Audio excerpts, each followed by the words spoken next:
division in our society must be healed. We must heal it quickly. As Americans, we are bound together by a single fate and a shared destiny. We rise together or we fall apart. I am running to be president for all of America, not half of America, because there is no victory in winning for half of America. So tonight, with faith and devotion, I proudly accept your nomination for President of the United States. Thank you.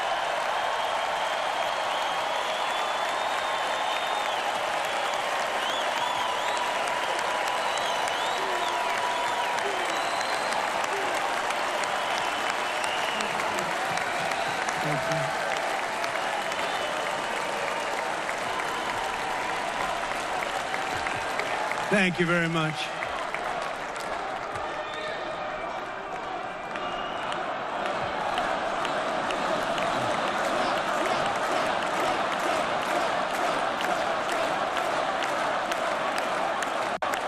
Thank you very much.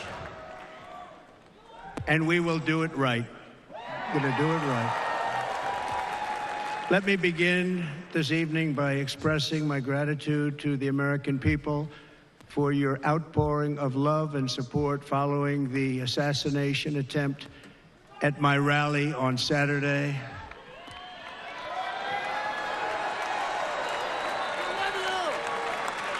As you already know, the assassin's bullet came within a quarter of an inch of taking my life.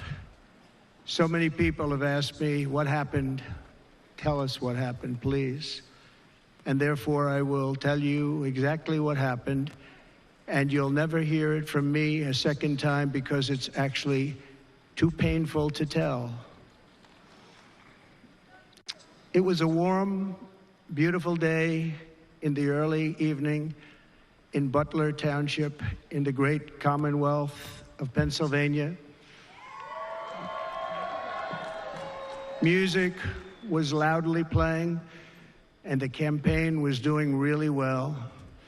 I went to the stage, and the crowd was cheering wildly. Everybody was happy. I began speaking very strongly, powerfully, and happily, because I was discussing the great job my administration did on immigration at the southern border. We were very proud of it.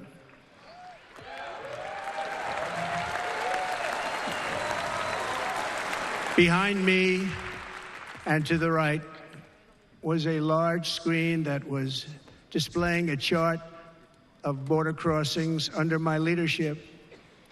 The numbers were absolutely amazing. In order to see the chart, I started to, like this, turn to my right and was ready to begin a little bit further turn, which I'm very lucky I didn't do, when I heard a loud whizzing sound and felt something hit me really, really hard on my right ear.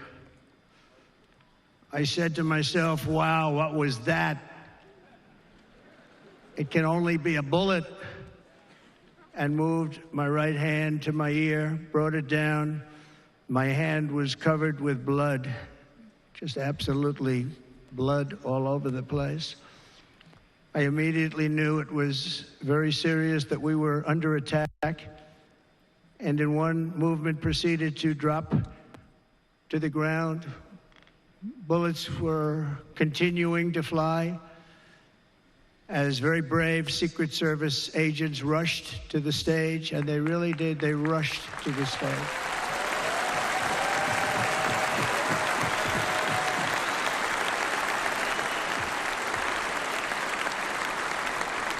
These are great people at great risk, I will tell you, and pounced on top of me so that I would be protected. There was blood pouring everywhere, and yet, in a certain way, I felt very safe because I had God on my side. I felt that.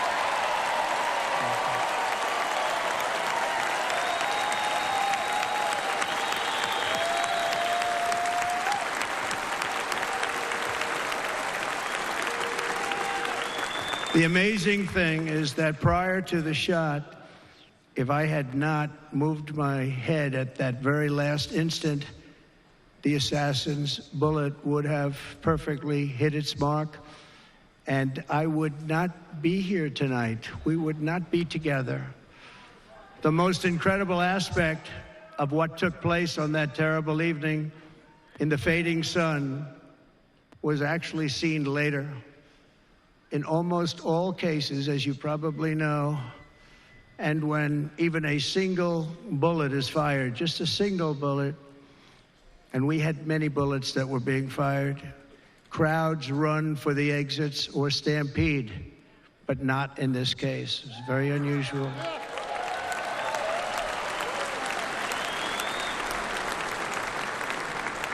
This massive crowd of tens of thousands of people stood by and didn't move an inch. In fact, many of them bravely but automatically stood up looking for where the sniper would be. They knew immediately it was a sniper, and then began pointing at him. You can see that if you look at the group behind me. That was just a small group compared to what was in front. Nobody ran, and by not stampeding, many lives were saved. But that isn't the reason that they didn't move. The reason is that they knew I was in very serious trouble. They saw it. They saw me go down. They saw the blood and thought, actually most did, that I was dead. They knew it was a shot to the head. They saw the blood. And there's an interesting statistic. The ears are the bloodiest part. If something happens with the ears, they bleed more than any other part of the body. For whatever reason, the doctors told me that. I said, why is there so much blood? He said, it's the ears. They bleed more. So we learned something, but they just, this beautiful crowd, they didn't want to leave me. They knew I was in trouble. They didn't want to leave me. And you can see that love written all over their faces. Incredible people. They're incredible people. Bullets were flying over us, yet I felt serene. But now the Secret Service agents were putting themselves in peril. They were in very dangerous territory. Bullets were flying right over them, missing them by a very small amount of inches. And then it all stopped. Our Secret Service sniper, from a much greater distance and with only one bullet used, took the assassin's life, took him out.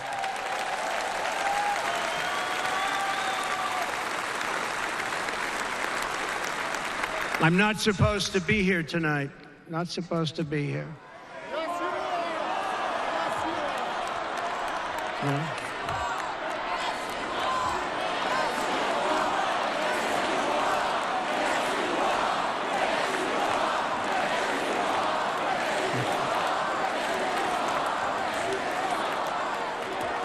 Thank you.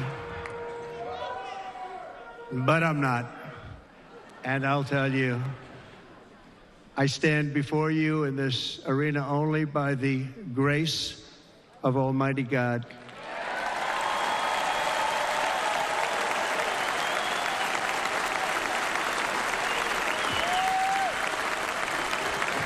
In watching the reports over the last few days, many people say it was a providential moment. Probably was. When I rose, surrounded by Secret Service, the crowd was confused because they thought I was dead, and there was great, great sorrow. I could see that on their faces as I looked out. They didn't know I was looking out. They thought it was over. But I could see it, and I wanted to do something to let them know I was okay. I raised my right arm, looked at the thousands and thousands of people that were breathlessly waiting, and started shouting, "Fight, fight, fight."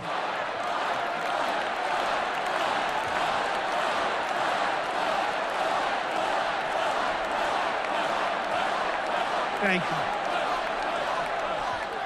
you. Once my clenched fist went up, and it was high into the air. You've all seen that. The crowd realized I was okay and roared with pride for our country like no crowd I have ever heard before. Never heard anything like it. For the rest of my life, I will be grateful for the love shown by that giant audience of patriots that stood bravely on that fateful evening in Pennsylvania. Tragically, the shooter claimed the life of